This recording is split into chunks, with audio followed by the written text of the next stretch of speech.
Well, here we are, joined by two PGA champions, Elk and Jason Dufner. Thank you so much for joining us today to talk about, well, your big victory at Oak Hill in 2013. Sounds good. Yeah, thanks for having me.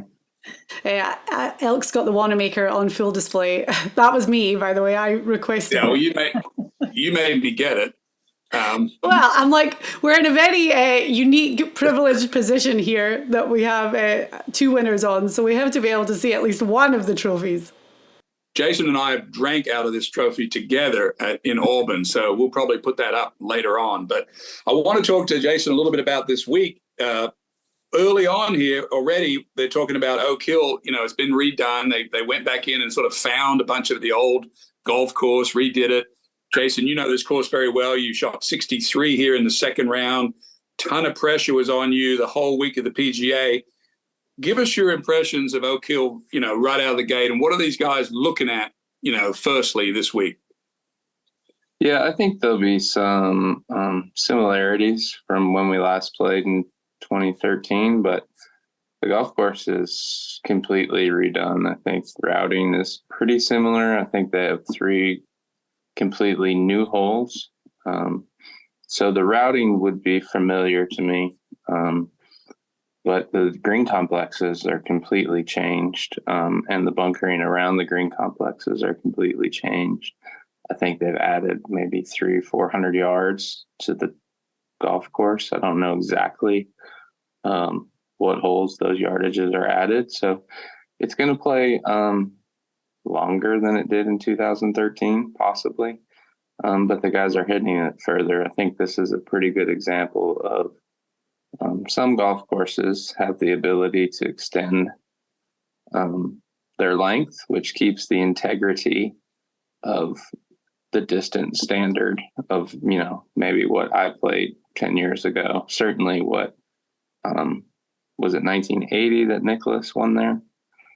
I think it was. Certainly to that standard. So you're going to be seeing similar iron shots to what maybe Nicholas was hitting into the green complexes in the early 80s. When we played in August, it played soft. Doesn't seem like it's going to play soft this week from early indications. Seems like it's going to play firm and fast. I would expect the rough to probably be more dense this time of year. You're going to have possibly just like for those people that live up north, when they cut their lawn, you usually have to cut it a couple times in the spring and in the fall, and then in the summer it is just a one cut type of thing. I think you're going to have a more dense grass. That blade up there is very thick blade of grass. Not familiar with the agronomy and whatever you call, you know, naming grasses, but that grass has a very, very thick blade. And it tends to fall to the bottom. So if they have a lot of rough this week, I think driving accuracy will be at a premium. I think probably distance will be at a premium. It's just how it is. There's going to be enough of the guys that hit it far, that hit it straight enough, that will give them a huge advantage when they're hitting 2 or 3 clubs less in to certain hole locations, to certain holes. They may have the ability to reach par 5s. There's only 2, which takes some of their advantage away because they can't beat up on those par 5s quite as much. I think that the weather seems to be, it's going to be a little bit cooler. So that's always a factor. And then if there's wind, that's another variable that's very hard to predict, control. So I think it'll be a good test. We'll see. It'll be interesting to see how the guys respond to the golf course. I don't know if anybody has an advantage as far as golf course knowledge because it's all kind of relatively brand new. And even when I won 10 years ago, like not many of the top, 20 guys or so were playing on tour 10 years ago. I don't even know, off the top of my head, I can think of maybe Jordan Spieth played in that 2013 PGA. Dustin Johnson, certainly. Yeah, Jason Day finished top 10. Jason Day, maybe Adam Scott. Mhm. You know, there's not many guys. I will say this, the trend in majors right now is if you're not in the top 15 in the world, it's a pretty hard ask to win a major right now. I think there's been 9 of the last 12 majors that have been won, have been from somebody inside the top 15. And I think like those top 15, top 20 guys have really, really separated themselves from the rest of the field. I think, not saying that it can't happen, but it seems like the trend in golf right now for these elite events, these majors, the Players Championship, is these top guys are peaking for these weeks, and these top 15 or 20 guys, whoever they might be, have really separated themselves from that next group of, say, 40, 50 guys that maybe could have a chance to win, but things really have to go right for them. I want to ask you, I want to go over, I'm always interested when I talk to people or, listen to people talk about where they won. And we know that Jack Nicklaus, you said it, and Lee Trevino won on this course, but so did you and Sean McKeel, and you guys had longer odds when you won the tournament. But I want to remind everybody, here's the statistics that you did for the week of the 2013 PGA. These are going to sound sweet to you, by the way, because you were 11th in driving for the week. You were number 3 in greens and reg, so you drove it almost perfect. You were number 3 in greens and reg. You were number 1 in scrambling, so you probably had, you didn't miss many greens, but when you did, you were number 1. Putting, number 16. Bogey avoidance, number 1. Par 5 stroke average, 4th. Par 4 stroke average, 5th. Birdies, 10th. You shot 63 on Friday, which is still the course record, 7 under. And you put a lot of pressure on yourself Friday, because basically that puts you in the lead of the tournament. I want to ask you about those stats, 1, but 2, how were you able to make all those stats happen? Because you didn't have those when you came into the event. That's number 1 question. Number 2 question is, how did you shoot 63? And when that pressure was on you, you had to basically play the last 36 holes in front with the lead. And how were you able to accomplish that? Yeah, I think the first thing to those stats is it sounds like I didn't make a lot of bogeys. I hit a lot of greens. You were number 1 in bogey. And I got it up and down when I missed the greens. That's usually a pretty good indicator of a good week, even if you putt, what was I, 10th that week? So that was a nice week for me putting. 16th, yeah. So even if I putted average that week, I was still probably going to be, having a nice week. Throw a reasonably good putter on there for the week, and you have a chance to win. Throw a 63 in there in a major championship. How did you do that? Tell us about the 63. I know you don't remember every shot, but how did that round get going, and tell us what happened? So I have a theory that all tour players have days, right? Where things go really well. And sometimes those days are on your Tuesday, Monday money game. Sometimes those days are on a Saturday playing at home with the boys. Mine just happened to be Friday of a major at Oak Hill. I played well. I had a really nice back 9 on Thursday, which I started on number 10. So that would be 1 through 9. I think I shot 3 under, or maybe 4 under. One of those two. But anyway, so my momentum rolling into the second round was good, right? I had a nice finish on Thursday. The week before, I played Firestone, which is a very similar course to Oak Hill in a lot of ways. Like, you have to drive it well. You have to hit a lot of greens. You've played Firestone very often. You would say that's pretty good standard to playing well there. So I had top 5 there. Got to drive it. Yeah. So I had momentum going in. I think that's a big factor that's going to play this week. Who are the guys that have been playing well? Maybe not necessarily winning, but playing well. So I had some momentum. I had some momentum from Thursday. And then, Friday, it was just one of those days where things went well. I holed out on the second hole. for eagle. I think I made like a 30-footer on the 5th hole for birdie. I hit it in the water on 7 and hit a 5-iron on the green and made a 40-footer for par. I made another long putt over 25 feet, I think on 11. So it's like all these little factors, that add up, to a day that may have been a 2 or 3 under. Well, all of a sudden, I hole a shot instead of it being a foot. I make a par when I hit it in the water.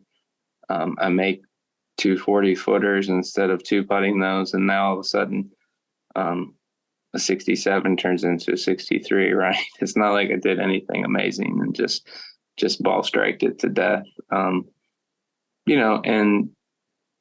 those are the types of things that happen from time to time. Usually there's a hot 9 or a hot day where the abnormal kind of happens in the game of golf.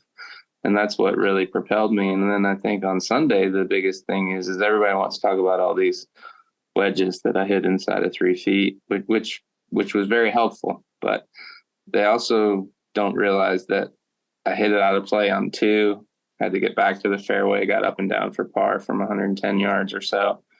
I hit it out of play on 7 again, got up and down with a 9-iron from 150 yards. I made a 7 or 8-footer on number 9 after being mildly out of play.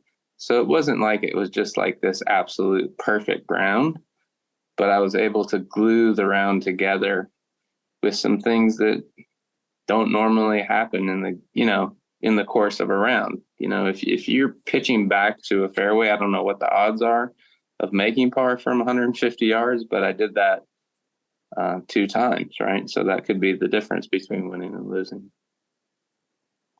You need a little luck is what I'm saying. You need a little bit of that juice to win a major championship.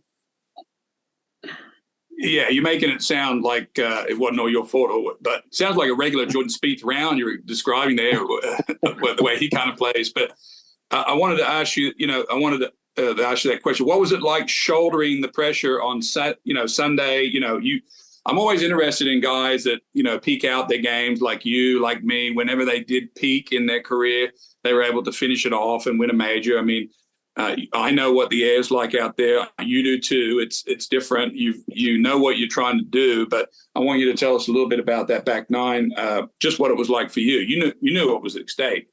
Yeah, definitely. I had some experience up to that point. I was in that situation in Atlanta in 2011. It didn't work out that time, but you learn from those experiences and you feel like they make you a better player. You have perspective after the fact from those experiences. Like, I handled myself pretty well.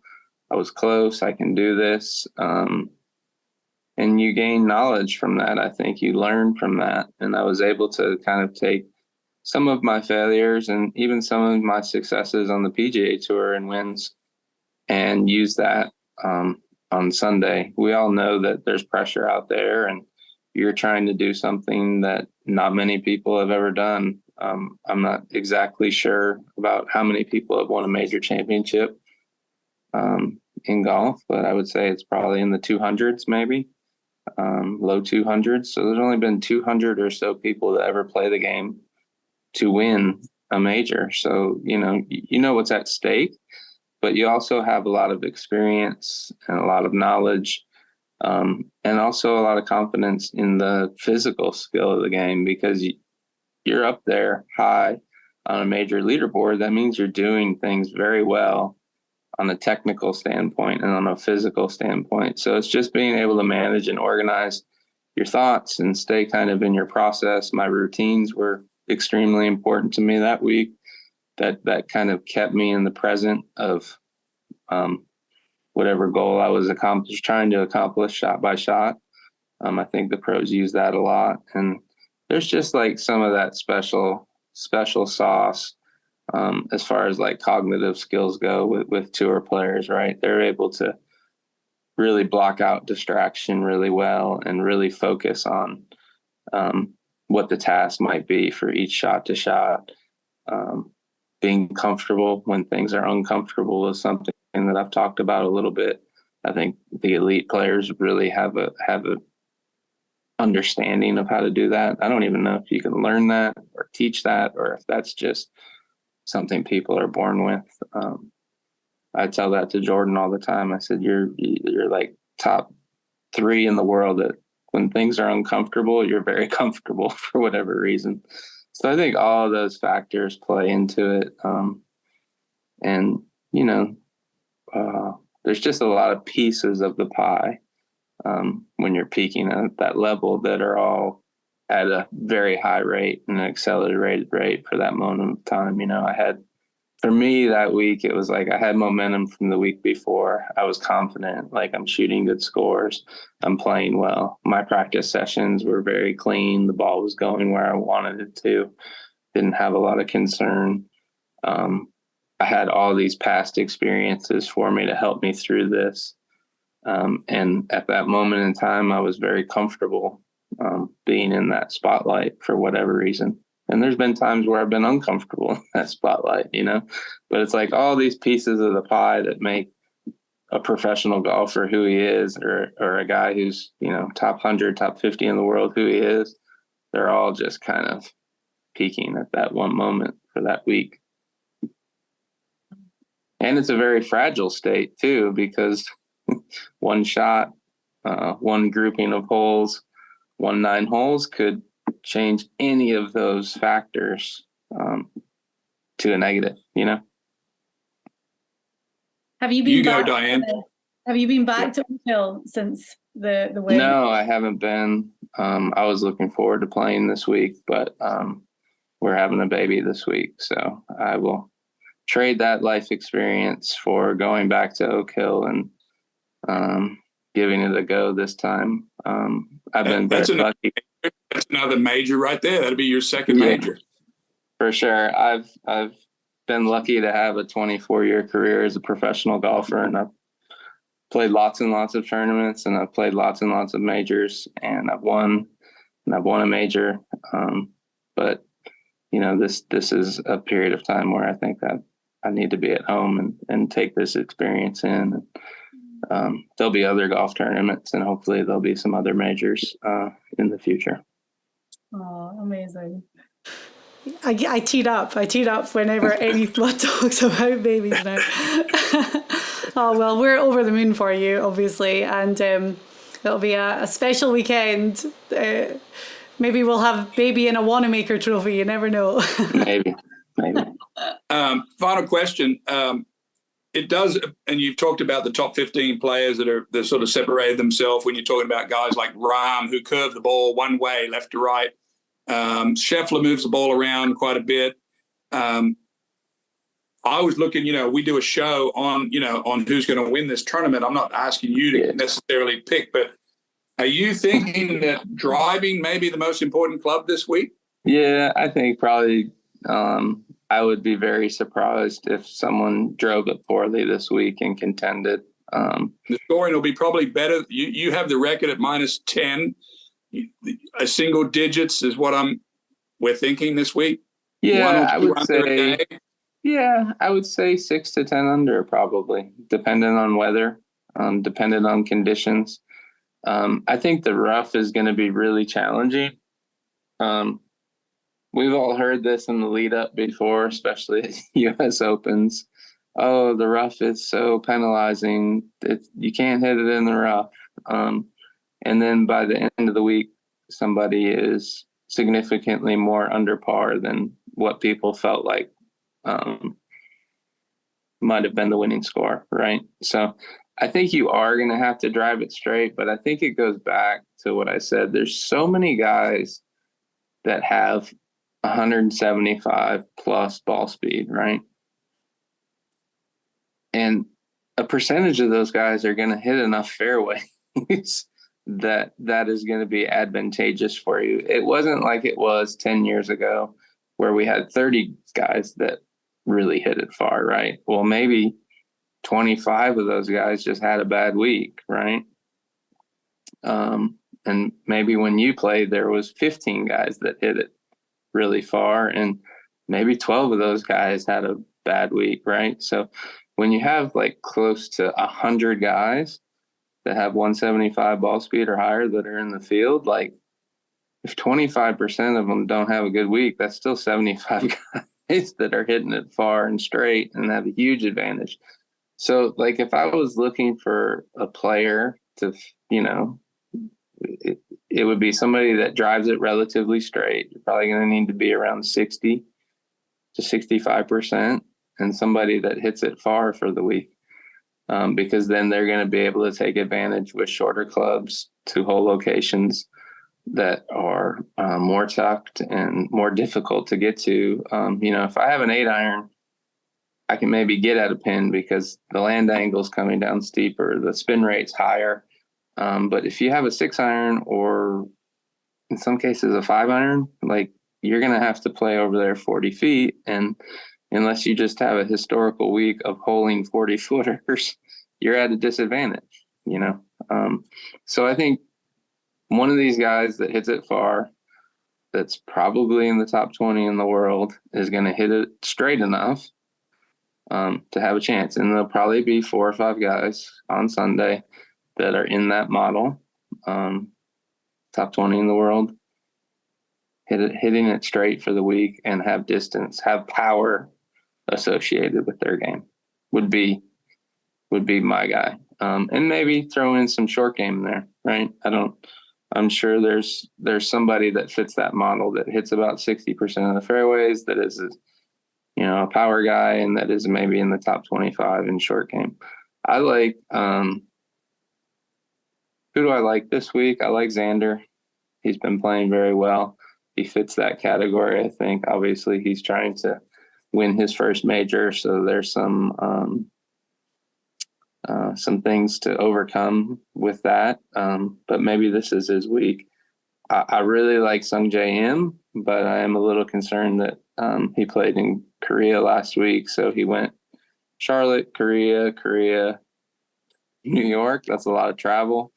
That's a lot of stress on the body. But he's Sung Jae Im. He seems to like to play every week. So maybe that's his comfort level. I think he's an elite ball striker that I think would fly under the radar and possibly have a chance to win. I think Rahm, his form's been amazing. Seems like he's in the top 5 competing for championships every week. I would think his ball striking suits Oak Hill very well. Kind of like a big Trevino is Rahm, right? Like a powerful Trevino that won at Oak Hill. Yeah, for sure. Very good driver of the golf ball. Very good with his irons. Patient. Well, his own kind of patient. Pretty patient in majors. I mean, he took his time tracking down Koepka for 3 days over there.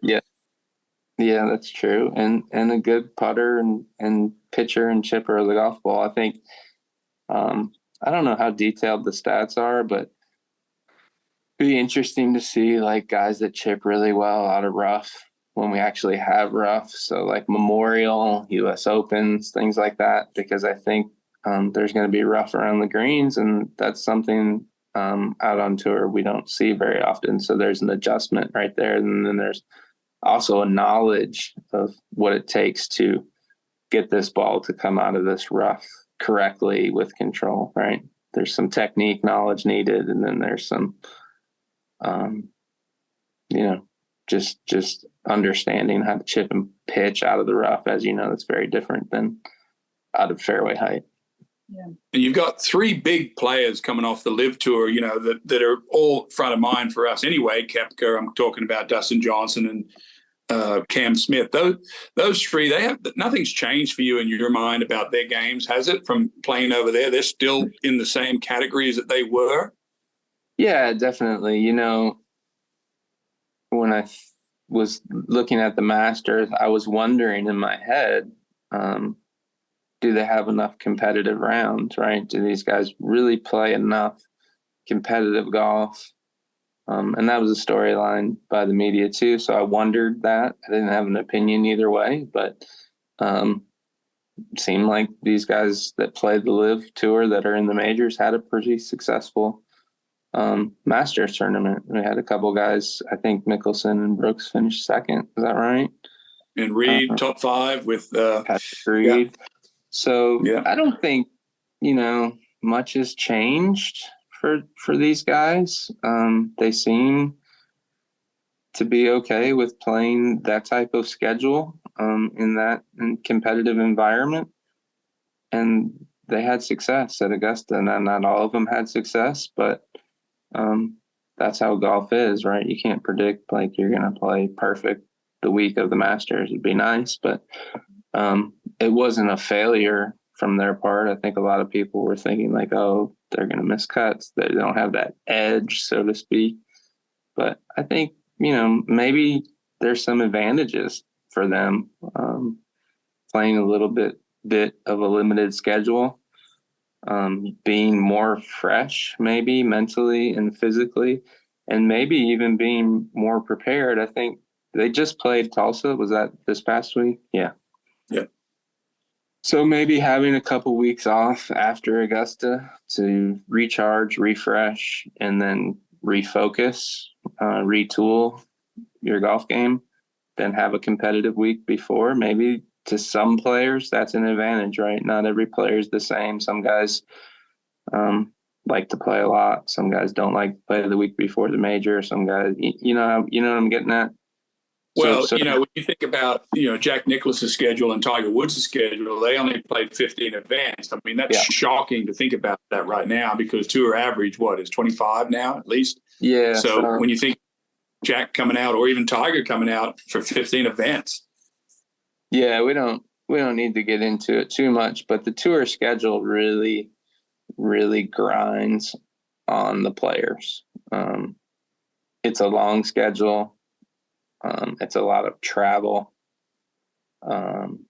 It's a lot of mental and physical fatigue, and that can add up. You really want to have all those boxes checked for the week of a major. Am I fresh physically, mentally? Do I have enough competitive rounds in? But I think in the last 8 to 10 years, maybe not quite the last 10 years, let's say 5 to 6 years, the way the schedule has been set up, in my opinion, the top players are playing way too much, and the tour would hate for me to say that, but they're being put in a position to play 3 or 4, 5, 6 weeks, or 6 out of 8 weeks in a row. And maybe for some guys that's okay, but maybe for some of the guys on the Live, that's a good thing for them. Maybe that's part of the reason why they went to do that. They can commit to these 14 events over 12 months and then 4 more majors and kind of peak everything, all those pieces of the pie, try to peak those on a certain week. Yeah. All right then. Well, you have a great week. I'm sure you will. Be a new experience for sure. Let us know what's going on. I'll be texting with you every day anyway. Yeah. And I'll be out for a couple of weeks, but I'll be looking forward to being back out on the tour in Columbus for the Memorial, which is another tournament. Fun. Yeah, they're all right there. Yeah, I was pretty good from like May until about August, and then Diane, it's all about those biorhythms. I keep telling her that the guys keep playing this good golf at the same time of the year every year. There might be something to be said of that, or it could be just coincidence if you believe in that. Well, this is going to be a very special, important time of the year for you going forward forever now. So just enjoy it. Get some sleep. Get those naps in now while you can. Yeah, I'll be sleeping fine. It's Jessica that I'm worried about. Well, give her our love. We'll be thinking of her as well, and hopefully everything goes great. Thank you. All right. I'll talk to you later. Thanks, Jason. All right, guys.